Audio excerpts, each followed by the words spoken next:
이제껏 한 번도 겪어본 적 없는 사건들의 연속. 비상계엄을 이 시대, 통합의 시대로 함께 나아갑니다. 세 번의 탄핵 심판. 대통령에 대한 탄핵안 가결과 리더를 잃어버린 대한민국. 진술 일부가 사실과 다르다고 주장했습니다. 혼란의 사회에서 30년 동안 여의도 정치 한복판에 있어온 정치 컨설턴트이자 칼럼니스트 박성민. 그가 오늘 이 혼돈 속에서 리더의 자질을 묻습니다.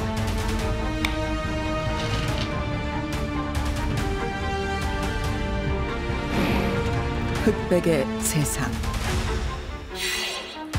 이 난관을 돌파할 묘수를 찾아 누가 그 한 수를 놓을 수 있을까?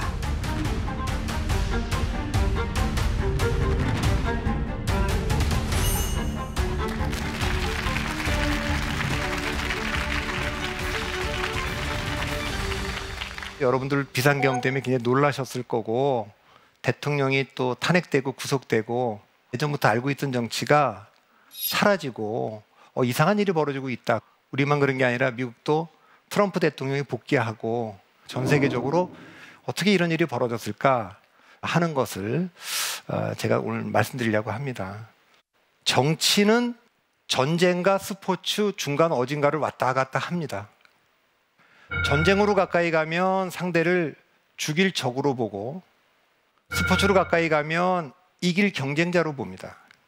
사실 민주주의가 탄생하기 전에는 다 죽일 적으로 봤어요. 왜 그랬냐? 통치자와 피치자를 정하는 게 정치였습니다. 권력투쟁이었고, 다스리는 사람과 다스림을 받는 사람을 결정하는 것이기 때문에 이긴 자가 진 자를 다 죽였습니다. 어떤 체제 안에서 싸운 게 아니라 체제 자체를 갖고 싸웠기 때문에 그렇습니다. 왕정을 할 거냐, 공화정을 할 거냐, 자본주의를 할 거냐, 사회주의를 할 거냐, 이건 타협할 수 없는 거기 때문에 이긴 자가 진 자를 다 죽였습니다. 잔인하죠. 그러니까 사람들이 생각을 했습니다.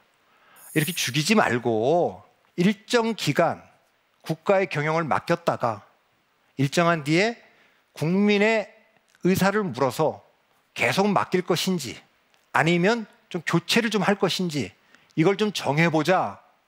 그때부터 정치가 스포츠화된 겁니다. 스포츠는 공정한 룰, 치열한 경쟁, 깨끗한 승복, 이것을 생명으로 합니다. 민주주의를 오랫동안 연구했던 아담 셰브르스키라고 하는 교수가 계십니다. 그분이 민주주의란 집권 세력이 평화적으로 야당될 가능성을 열어두는 체제, 이렇게 얘기를 했습니다. 지금은 너무 당연하지만 옛날엔 당연하지 않은 거예요. 집권 세력이 권력을 잃으면 안 죽이고 다시 도전할 기회를 주자고 하는 것이 민주주의의 시작입니다. 우리는 언제 했느냐, 그것을. 쿠데타와 혁명을 동시 폐기 처분하고 우리도 선거에서 이긴 사람을 여당이라고 부르고 진 사람을 야당이라고 하고 선거를 통한 평화적 정권 교체를 한번 해보자. 이 합의를 한 게 1987년도입니다. 1960년대부터 70년대, 80년대까지 30년간은요. 누가 이 나라를 끌고 왔느냐? 박정희 대통령이 5.16 쿠데타를 한 뒤로 그때부터 군인의 시대를 열었습니다. 집권당 대표도 군 출신, 장관도 군 출신, 공기업 사장도 군 출신, 군인들이 다 하던 시절입니다. 그 다음은 관료입니다. 군인 다음에 관료고 그 다음엔 재벌들이고, 이것이 1987년 민주화되고 나서 순서가 바뀝니다. 1990년대는 누가 패권을 쥐었느냐? 정치가 갑자기 위로 탁 올라옵니다. 삼김이라고 하는 카리스마 있는 지도자가 있었습니다. 두 번째는 다당 체제였습니다. 정치가 힘이 제일 있었고, 두 번째는 역시 관료고, 세 번째는 재벌이고, 네 번째는 언론입니다. 언론은 80년대까지는 보도 지침도 있었고 보도 검열도 있었고 눌려 있다가 언론의 자유를 만끽한 건 1990년대고 아마 언론의 전성기일 겁니다. 그러다가 2000년대가 됐습니다. 갑자기 정치가 힘을 잃었어요. 왜 잃었냐? 카리스마 있는 지도자도 없어졌고 양당제가 됐고 지구당 같은 것도 다 폐지가 되고 후원금도 못 걷게 되면서 힘이 쭉 빠졌어요. 그래서 두 번째 있던 그룹인 관료가 타고 올라왔습니다. 제가 관료가 패권을 줬다는 얘기를 하면 관료 100분 중에 단 한 분도 동의하지 않습니다. 우리가 뭐가 있다는 얘기냐? 이렇게 얘기할지 모르지만 제 눈에는 적어도 노무현, 이명박 두 정부는 관료들이 끌고 간 정부라고 생각합니다. 관료 다음에 정치, 그 다음에 세 번째가 처음으로 들어온 그룹이 있습니다. 2000년대 이후에 처음 들어온 그룹 어딜까요? 법조입니다. 헌법재판소, 대법원, 검찰, 로펌 갑자기 강해졌습니다. 2000년 이후에 그전엔 있지도 않았던 대통령 탄핵 심판을 세 번째 하고 있습니다. 그러면 원래 전통적으로 힘이 있던 군인들 사라졌고 재벌은 IMF 이후에 글로벌 스탠다드로 가면서 힘이 빠졌고 언론도 유튜브가 나오면서 옛날 같은 이상을 갖지 못하게 됐습니다. 윤석열 정부는 어떠냐? 법조 출신의 대통령이 고시 붙은 엘리트 관료들하고 손잡고 정치에 맞서는 시기였다고 봅니다. 적어도 전반부는. 법조와 관료의 카르텔이 정치에 대해서 우위를 가진 시대라고 보였는데 대한민국은 이 법조와 관료와 정치가 헤게모니 다툼을 하고 있다고 저는 봅니다. 문제는 뭐냐? 흔히 한국 사회를 지대 추구의 사회다 이런 얘기를 많이 해요. 지대 렌트. 그게 원래 부동산을 갖고 있으면 불로소득을 올린다 이런 거 아닙니까? 모 연예인이 아파트나 상가에 투자해갖고 돈을 벌었다는 건 나라 망하게 하는 거 아닙니다. 괜찮아요. 진짜 대한민국을 망하게 하는 게 있습니다. 그 지대가 두 개가 있어요. 학벌과 운동권입니다. 학벌이라는 이 지대로 지탱하는 세력이 보수고 운동권이라는 지대로 버티는 세력이 진보입니다. 여러분, 제가 이거를 지대라고 표현했던 거에 주목하셔야 됩니다. 20대 초반 언젠가 그걸 얻고 나서 별로 노력하지 않아도 쭉 올라갔다는 겁니다. 지대란 건 그런 거예요. 10대 때 열심히 공부합니다. 좋은 대학 가려고. 그래서 좋은 대학을 가요. 이 20대 중반부터 30대 중반까지 정말 열심히들 살아요. 어떤 사람은 공부하러 외국 유학도 가고 어떤 사람은 사법고시도 붙고 대기업으로도 가고 언론사로도 가고 행정고시도 보고 외모고시도 보고 이렇게 가는데 가서 정말 열심히 합니다. 지적으로도 게을러지지 않고요. 도덕적으로도 해이해지지 않기 때문에 매우 날카롭습니다. 25부터 35살까지 이때 그 조직의 에이스가 됩니다. 어느 조직을 가도 젊은 사람 데리고 나와서 저한테 그래요. 야, 우리 조직의 에이스야? 이렇게 인사를 시키는 젊은 친구들이 많거든요. 사실은 35살 이전까지는 이 사람을 검증할 수 없기 때문에 그의 이력, 학력 볼 수 있다고 봐요. 문제는 35살부터입니다. 그 조직의 에이스 된 사람들끼리 본격적인 경쟁에 들어가요. 그러니 이제 술도 마시고 골프도 치고 그때부터 10년쯤 지나면 40대 중반 되면 교수들은 테뉴어가 되기도 하고 검사장이 되기도 하고 부장판사가 되기도 하고 대기업 임원이 되기도 하고 승자가 된 겁니다. 그 다음부터 10년 동안은 조직 바깥으로 이제 이 관계를 넓힙니다. 그래서 뭐 선후배 따지고 무슨 검사 이런 분들 같이 술도 마시고 골프도 치면서 네트워크를 쫙 확장하죠. 이래서 50대 초중반쯤 오면 0.01%의 승자가 됩니다. 35부터 20년 동안 가는 동안 지적으로는 게을러지고 도덕적으로는 해이해지기 때문에 세상의 변화를 읽어내는 통찰도 없고 자신을 들여다보면서 반성하는 성찰도 없고 현찰만 쫓는 겁니다. 현찰이라는 건 진짜 돈과 자리죠. 운동권, 20대 때 학생운동하면서 학생회장하고 전국 단위 조직의 책임자가 되고 그걸로 30년, 40년 지금까지 그렇게 해도 좋은데 지대란 건 뭐냐? 절대 노력을 안 하게 돼 있고 변하지 않는 겁니다. 안 해도 되니까. 관계로 밀어주고 끌어주고 추천해주고 다 할 거니까. 그 나라가 이 AI 시대에 경쟁해서 이길 수 있습니까? 아날로그 시대를 살았던 분들이 어떻게 그걸 이길 수가 있겠습니까? 제가 오래전부터 얘기를 했어요. 사람이 계속 공부를 해야지. 공부를 안 하고 관계로만 가면 음모론도 믿고 부정선거론도 믿고 비과학적인 것도 믿잖아요.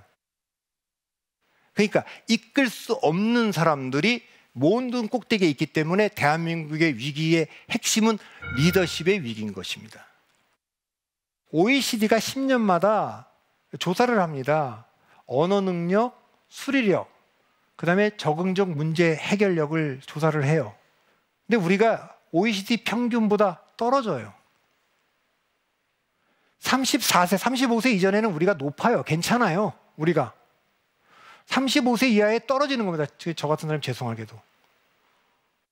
스웨덴 적응적 문제 해결력 14.2%밖에 안 떨어져요. 미국 22.6%밖에 안 떨어져요. 우리는 43%나 떨어져요. 칠레가 우리처럼 47% 떨어져요.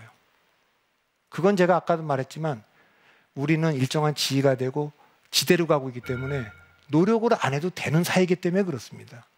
일단 여기까지 하고 질문을 좀 받도록 하겠습니다. 네, 저는 교육 스타트업을 운영하고 있는 김보경이라고 합니다. 좀 전에 진보 보수의 지대에 대해서 말씀해 주셨는데요.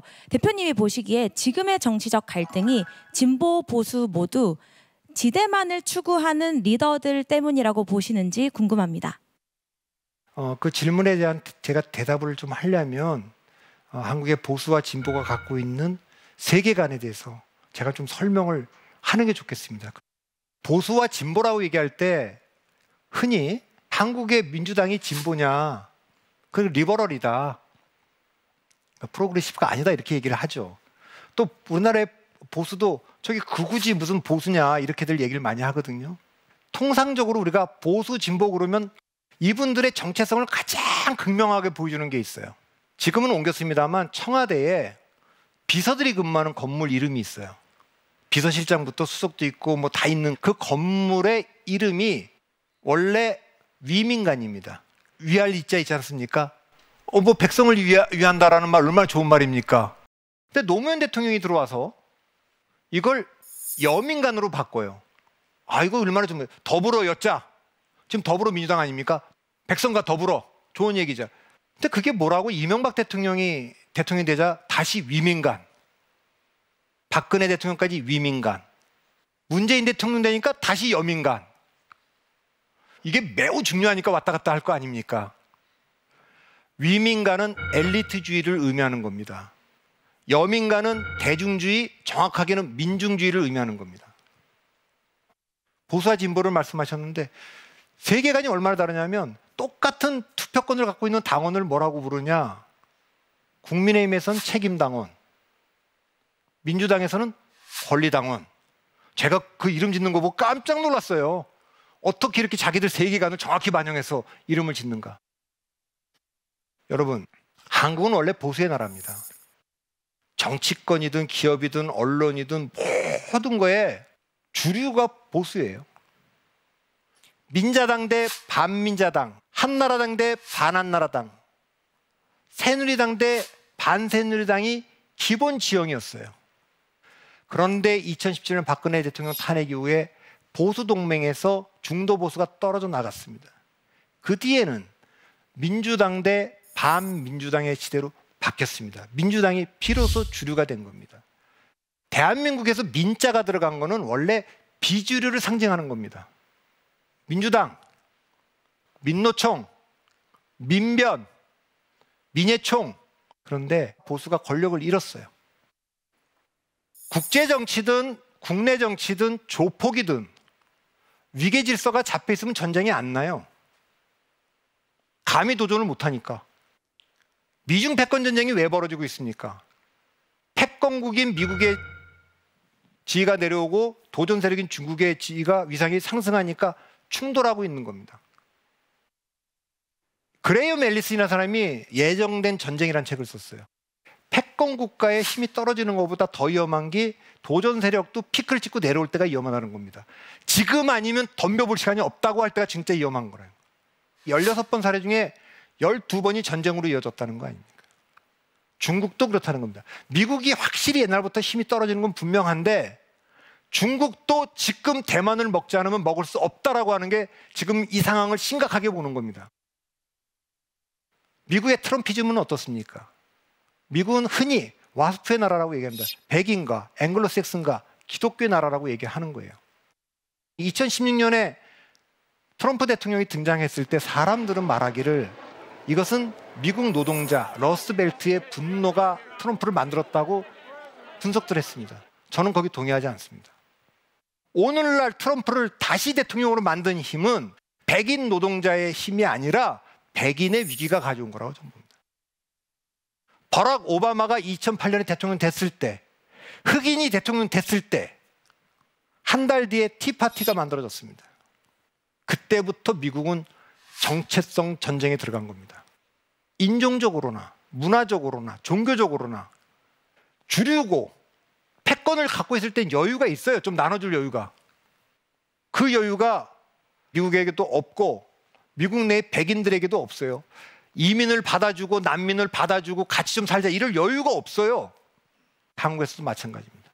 보수가 주류고 상수고 민주당은 대통령 선거 이기려면 DJP 연합을 해야 되고 노무현 정몽준 후보 단일화를 해야 되고 문재인 안철수 후보 단일화를 해야 되고 총선에서도 이겨보려면 정의당하고 선거 연대를 해야 되고 이거 과거에 야당에서 하던 겁니다. 민주당에서 하던 겁니다. 기억하시겠지만 2021년 4월 7일 서울시장 보궐선거 오세훈 안철수 후보 단일화 2022년 대통령 선거 윤석열 안철수 후보 단일화 이것을 보수가 한다는 건 보수가 비주류가 됐다는 겁니다. 적어도 정치에서는. 문제는 어디 있느냐? 전통적으로 계속 비주류로 살아왔던 민주당은 제가 보기에는 여전히 비주류 의식을 못 버렸다는 겁니다.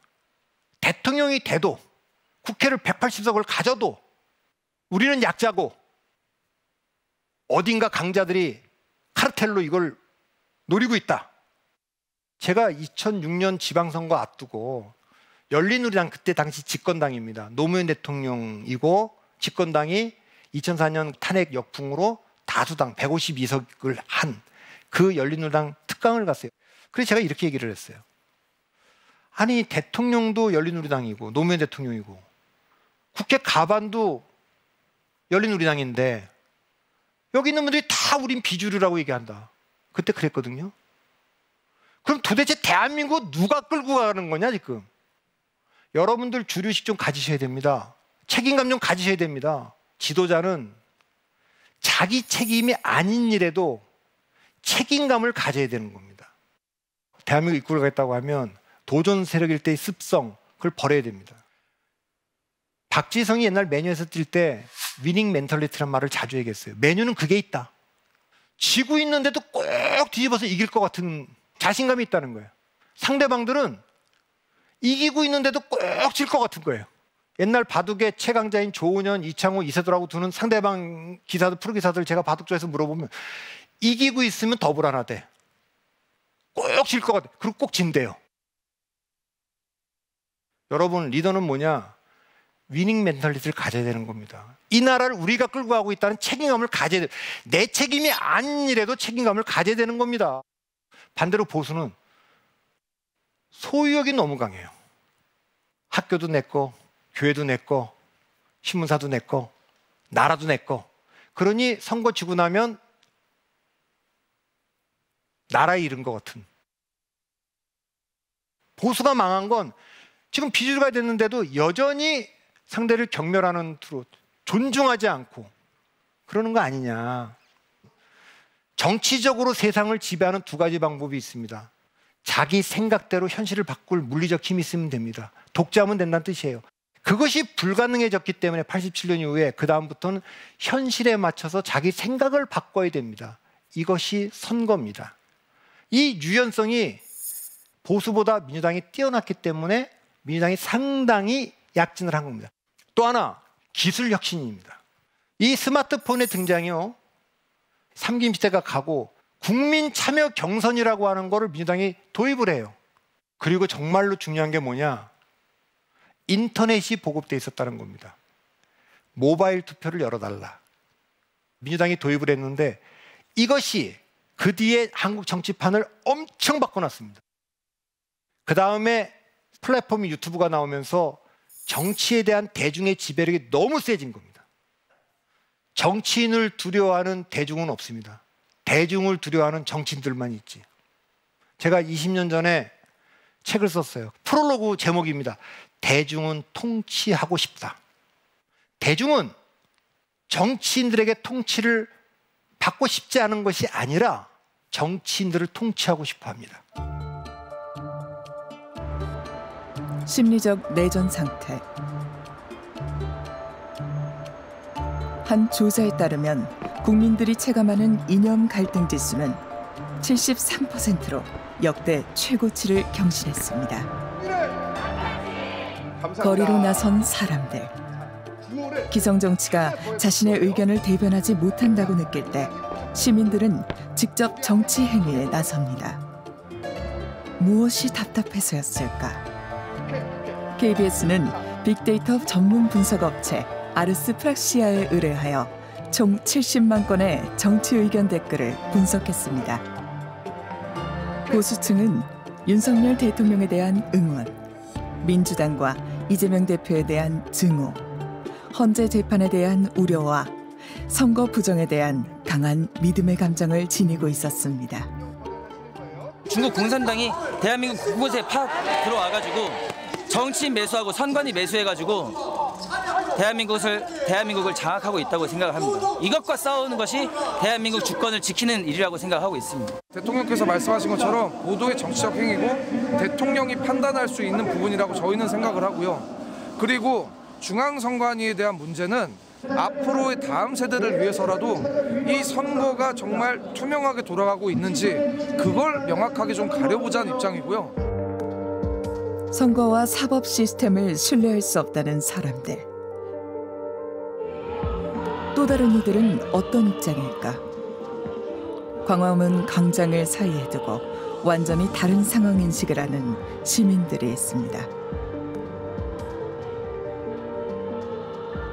만약에 윤 대통령이 탄핵이 안 된다면 홀례로 남을 겁니다.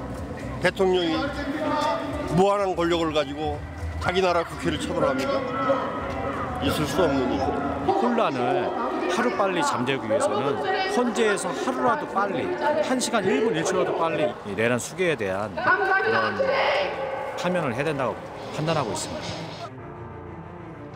그들은 윤석열 대통령에 대한 인간적 경멸, 헌재 재판에 대한 우려, 그리고 갈등이 절차적 방식에 의해 이루어지지 못하는 현실 속에서 무력감을 느끼고 있었습니다.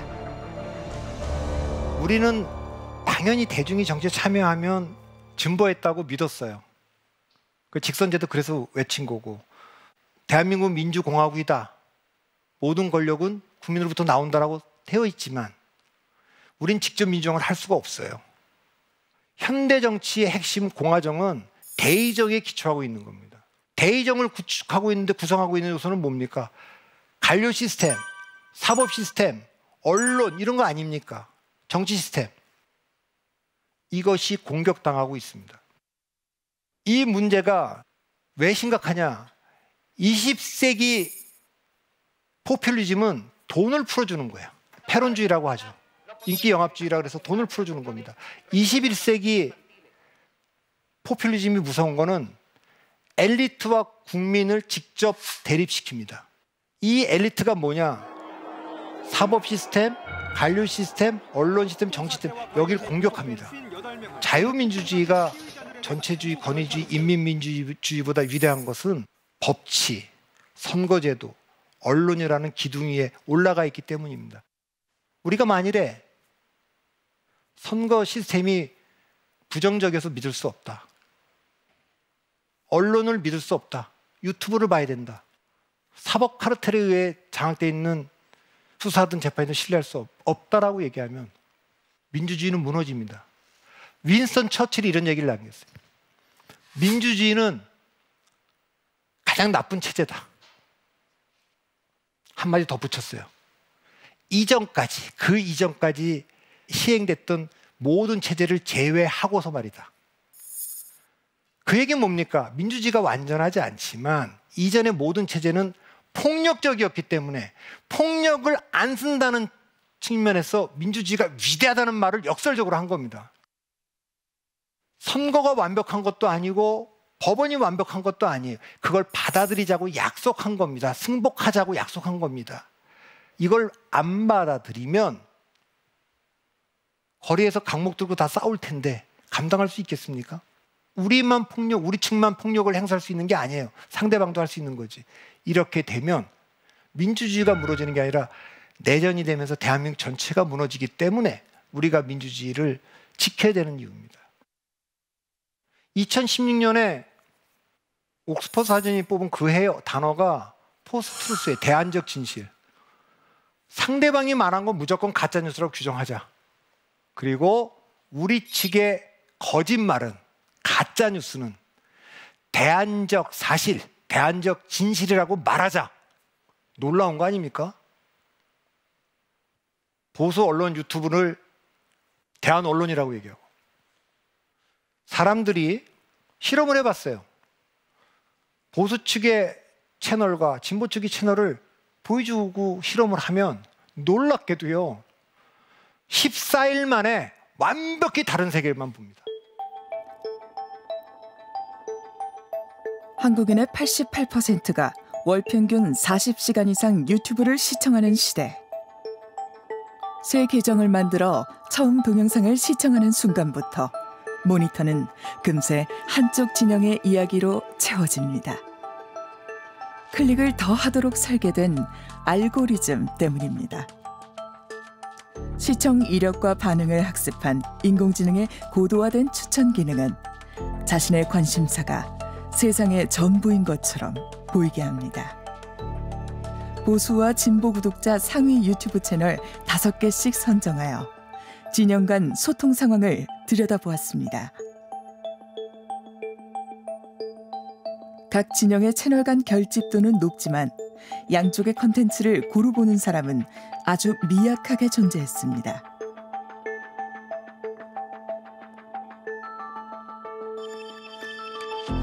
알고리즘에 갇힌 메아리. 우리도 모르는 사이에 눈에 보이지 않는 아주 높은 벽이 세워졌고 그 거리는 점점 멀어지고 있습니다.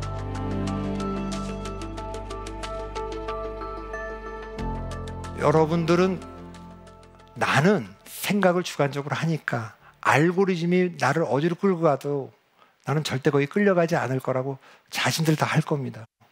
그렇게 되지 않습니다. 알고리즘이 어떤 걸 보여줘도 나는 중심이 뚜렷하니까 절대 끌려가지 않을 거야. 이렇게 착각들을 합니다. 그런데 여기 끌려가는 거는 못 배운 사람들만의 문제가 아니고 하버드 대학에 나서 박사를 받고 교수하는 사람들도 여지없이 끌려갑니다. 이것은 매우 본인들이 노력하지 않으면 넋놓고 있으면 끌려간다는 거, 그거 경계하셔야 됩니다. 민주주의는 콜로세움이 아니라 아고라에서 하는 겁니다. 말로 싸우는 거지 칼 들고 싸우는 게 아니에요. 지금은 다 칼 들고 싸우고 있잖아요. 사람들은 이렇게 돼요. 어떻게 되냐? 자기가 믿는 세계와 눈에 보이는 세계가 다르면요, 불편해요. 내가 알고 있는 세계는 이렇고 세상은 이렇게 돌아가야 돼 라고 하는데 눈에 보이는 세상은 다르게 돌아가거든요. 이걸 인지 부조화라 그럽니다. 그럼 불편해요. 아니 어떻게 저 사람이 대통령이고 저 사람이 영부인이지? 아니 어떻게 저 사람들은 감옥에 있어야 될 사람들인데 아직도 버젓이 당대표를 하고 저렇게 의석을 많이 얻어가지? 이렇게 되거든요. 각자의 세계에서 보면 받아들일 수 없는 일들이 벌어지는 거예요. 이 문제를 해결하는 두 가지 방법이 있습니다. 정상적인 방법은요, 자기를 객관화하는 겁니다. 자기를 떨어뜨려 놓고 보는 거예요. 아니 우리가 뭘 어떻게 잘못했길래 이 국민들이 우리를 선택하지 않고 저기를 선택할까? 우리가 놓친 게 뭐야? 뭘 고쳐야 돼? 얼마나 화가 났으면 지금 저런 선택을 해? 이것을 성찰이라 그러고 자기 객관화를 하는 겁니다. 또 하나의 방법은 자기 합리화를 하는 방법이 있습니다. 눈에 보이는 세상을 인정하지 않는 거예요. 우리가 술을 먹거나 마약을 해서 있는 방법도 있고요. 나랑 똑같은 생각하는 사람들의 얘기만 들으면 됩니다. 마음이 편해집니다. 그 속에서는 우리는 정상적이에요. 우리는 다 옳은 세계고 저 사람들은 다 다른 세계에 있는 사람. 정치나 민주주의는 선과 악의 대결도 아니고 정의와 불의의 대결도 아니고 민주 대 반민주의 대결도 아닙니다. 민주주의는 차선과 차악 중에서 고르는 겁니다. 생각이 다른 사람들과 함께 살아가는 지혜입니다. 우리가 쿠데타와 혁명을 동시 폐기 처분한 건 그것은 폭력이 수반되기 때문에 이걸 안 받아들이면 거리로 나가서 싸워야 되니까. 네, 청소년 활동가 김준영입니다. 대표님께서 말씀하신 거는 양비론처럼 들리는 부분이 있는 것 같은데요. 모든 이념이 다 잘못됐다고 들리는 부분이 있는 것 같습니다. 지도가들은 모두 이념을 가지고 있어야 하는 게 아닌지 묻고 싶습니다. 원래 정치는 당파적이어야 됩니다. 우리가 이제 보수 진보란 말도 쓰고요. 좌파 우파란 말도 흔히 쓰고요. 그건 나쁜 거 아니에요.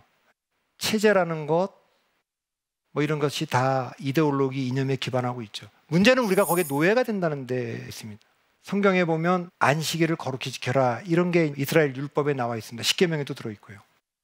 그날은 안식일은 뭐 먹지도 않고 아무 일도 안 합니다. 근데 예수가 와서 안식일에 보란 듯이 병자를 고쳐요.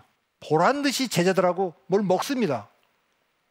당시에 율법학자들이 안식일을 안 지킨다 공격을 해요. 그 공격에 대한 예수의 답이 있습니다. 안식일이 사람을 위해 있는 거지 사람이 안식일을 위해서 있는 것이 아니다. 저는 그게 매우 중요한 얘기라고 봅니다. 이념 나고 사람 난 거 아닙니다. 사람 나고 이념 났지. 보수는 이렇게 생각하고 이렇게 믿어야 돼. 진보는 이렇게 생각하고 이렇게 믿어야 돼. 얼마나 바보 같은 얘기입니까? 이게 바로 노예 상태입니다. 경제정책이나 이런 것이 다툴 수 있고 그럴 수 있습니다. 정답이 있는 건 아니에요. 그러나 대통령 되고 나면 모순적 지위를 부여받게 돼 있습니다. 당파적 행정부 수반과 초당파적 국가원수. 대체적으로 옛날의 대통령들은 이 초당파적 국가원수 역할을 했습니다. 국민통합도 시키고. 최근에 이걸 안 합니다. 우리나라 대통령들이. 그리고 더 놀라운 건 대통령에서 물러나면 초당파적 국가원로의 역할을 해야 됩니다. 세상에는요. 검은색, 흰색, 회색만 있는 게 아니에요. 세상은 보수, 중도, 진보 이렇게 있는 세상이 아니에요. 얼마나 다양하냐? 여기 계신 분들 숫자보다도 훨씬 다양하고 5천만 명이 산다면 5천만 명이 다 다릅니다. 어떤 이슈에는 진보적이고 어떤 건 보수적이고 개개인 한 명 한 명을 들여다보면 너무나도 화려한 유채색의 세계입니다. 그런데 그 색을 합쳐놓으면 무채색이 된다는 거 아닙니까? 검은색이 된다는 거 아닙니까? 개인은 자유로운 영혼인데 군중이 되는 순간 매우 위험해진다는 겁니다. 군중 심리라는 게 있잖아요. 폭력적 잠재성이 드러나고 자유민주주의는 개인의 세계입니다.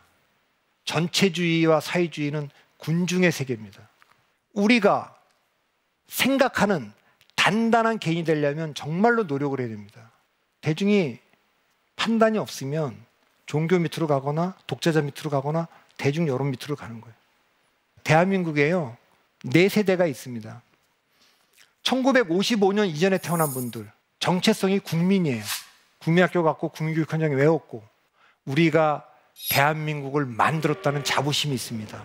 이분들 권리 주장해 본 적 없어요. 다 의무예요. 국방과 납세와 노동과 교육 다 의무. 마을에 전화기 한 대 텔레비전 한 대 있을 정도로 가난했어요. 머리도 우파 몸도 우파예요. 전쟁 겪었기 때문에. 이 시대를 상징하는 이혜령 선생 34년생인데 저는 98년에 이혜령 선생이 대한민국 정부 수립 50주년 기념관행위원회에서 했던 이 말을 너무너무 감동 깊게 기억하고 있어요. 나보다 더 늦게 태어난 나의 조국이라는 표현을 썼어요. 여권에 48년에 태어난 나라의 여권을 갖고 있는데 자신은 34년에 태어났잖아요. 식민지에 태어났다는 걸 어떻게 이렇게 실존적으로 표현할 수 있을까? 그 다음에 55년부터 75년까지 베이비 부모들입니다. 이분들의 정체성은 시민입니다. 시민운동했고 시민단체도 만들었고 권리와 의무를 비슷하게 했고 독재는 안 된다. 어떻게 체포 없이 잡아가서 고문해서 죽이냐? 이건 안 된다. 집집마다 전화기 한 대, 텔레비전 한 대 들어왔고 우리가 대한민국을 바꿨다는 자부심이 있습니다. 젊었을 땐 엄청나게 급진적이어서 머리는 잡한데 몸은 우파였어요. 세 번째 그룹 75년부터 85년 X세대. 국민도 아니고 시민도 아니고 소비자의 정체성을 갖고 있어요. 그러니 당연히 권리가 의무보다 앞서 있고 텔레비전 전화기 한 대를 들고 다니는 우리가 대한민국이다라는 자부심이 있는 세대입니다. 머리는 우파인데 몸이 좌파예요. IMF도 겪었고 세계화의 양극화의 직격탄도 맞았기 때문에. 그 다음에 85년 아래 MZ, 왜 묶이는지 모른다는 그 MZ. 이 세대를 묶는 키워드는 딱 하나입니다. 처음으로 선진국에서 태어난 세대입니다. 그전엔 다 후진국에서 태어났어요. 그 열등감이 없어요. 당연히 권리를 우선하고요. 우리가 세계를 주도한다는 자신감이 있습니다. 주눅드는 게 없어요. 선진국에 태어났으니까. 여러분, 옛날의 패러다임은요. 맨 밑에 기술이 있고 그 위에 과학이 있고 철학이 있고 신학이 있는 질서였습니다. 기술 자리 맨 밑바닥에 있어요.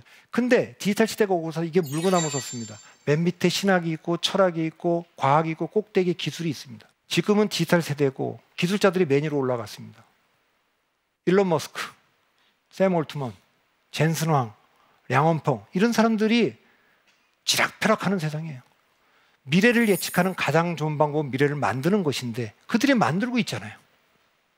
대한민국의 문제는 매우 빠른 속도로 고령화되어 가고 있어요. 제가 90년대 일을 할 때 여론조사를 하면 20대, 30대, 40대, 50대 이상 이렇게 분류했어요.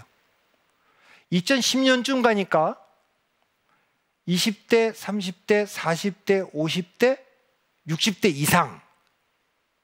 2020년이 되니까 20대, 30대, 40대, 50대, 60대, 70대 이상.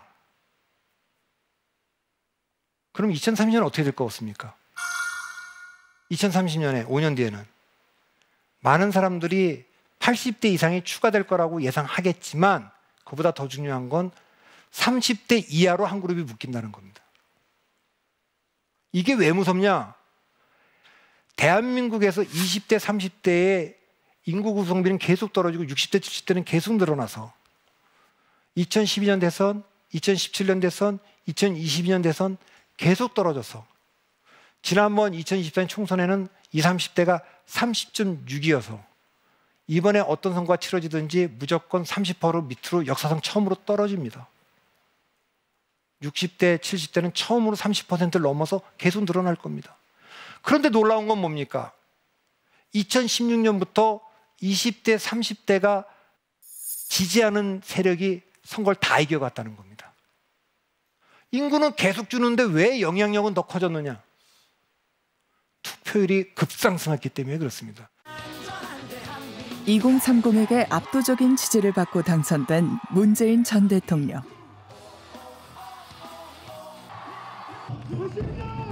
역대 최소 득표 차이였지만 30대에게 선택받은 윤석열 대통령.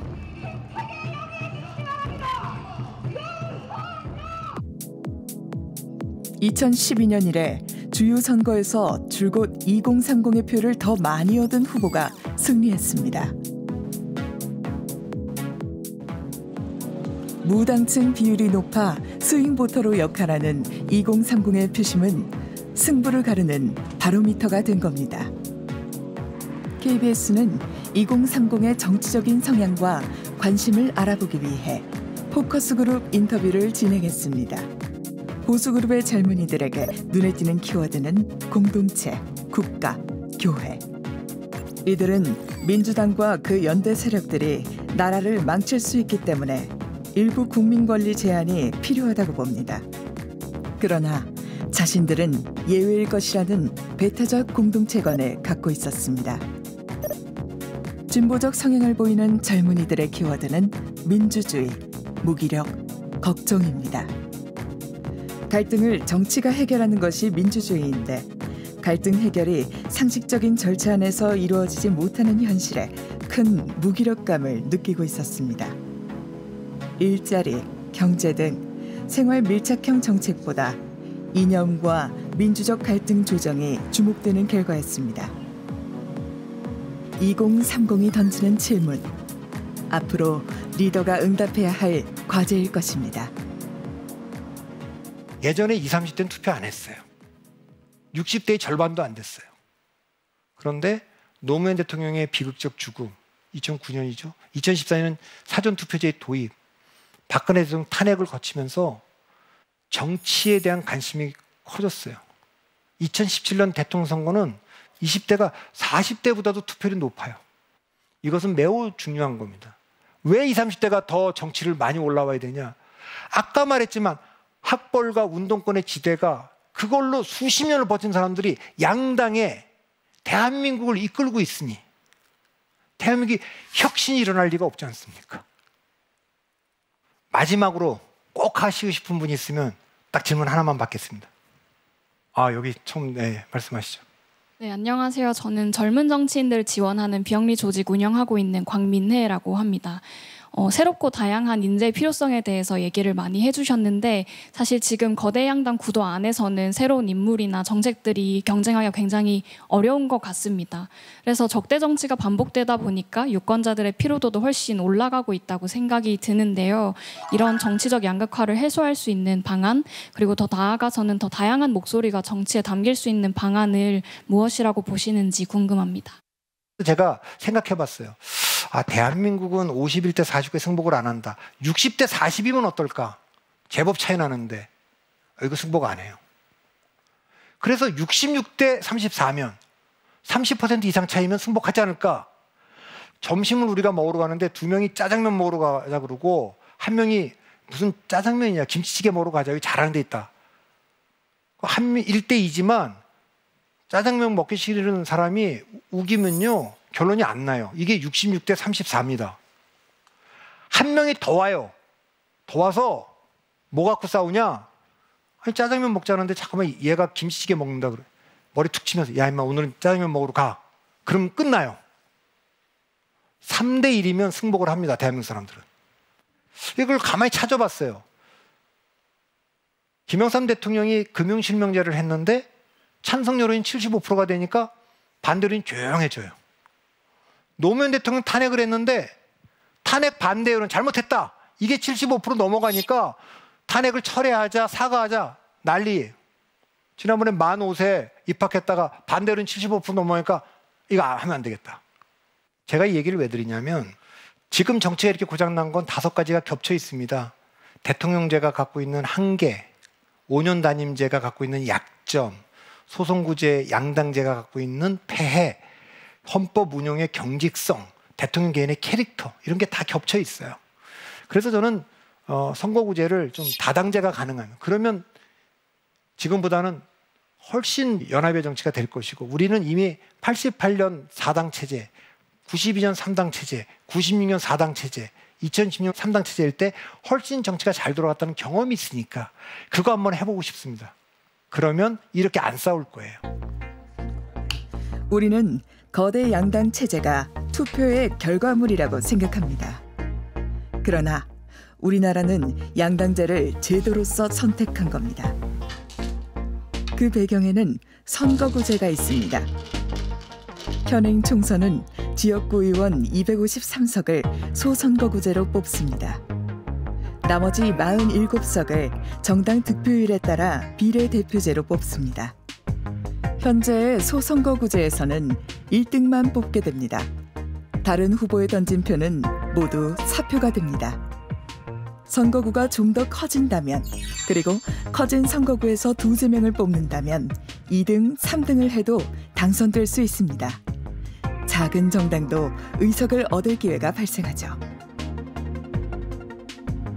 그러나 국회의원들은 본인과 기성정당에 유리한 선거제도를 유지하려 하고 유권자인 국민은 제도 변화를 상상하기 쉽지 않습니다. 2개 이상의 정당이 연합하여 정부를 구성하는 연립정부. 다당제를 가능케 한 국가들은 다양한 정치적 목소리를 반영하기 위해 시스템을 만들었습니다. 서로 다른 이념을 가진 정당도 합의해야만 살아남는 방식. 유권자가 결정할 수 있는 선택지입니다. 오늘 우리의 주제는 리더입니다. 대중들에게 끌려가는 건 리더가 아니죠. 리더가 뭡니까? 리드하는 사람, 이끄는 사람 아닙니까?